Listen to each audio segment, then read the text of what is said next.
శుక్రవారాలు ఏం చేస్తే లక్ష్మీ కటాక్షం కలుగుతుందో ఈ వీడియోలో మనం తెలుసుకుందాం.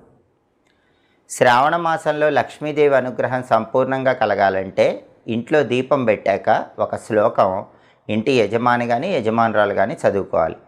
ఆ శ్లోకానికి ఉన్న గొప్పతనం ఏంటంటే, దేవేంద్రుడు తాను సంపదలన్నీ పోగొట్టుకున్న సంపదలు తిరిగి పొందటానికి పాలసముద్రం నుంచి అవతరించిన లక్ష్మీదేవిని ఒక స్తోత్రంతో ప్రార్థిస్తాడు. దాన్నే ఇంద్రకృత లక్ష్మీ స్తోత్రం అంటారు.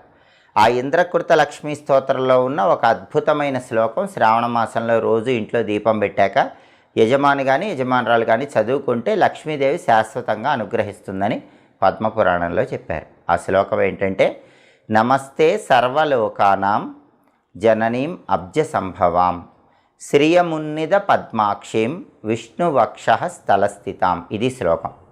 ఈ శ్లోకంలో ఉన్న అర్థం ఏంటంటే, నమస్తే సర్వలోక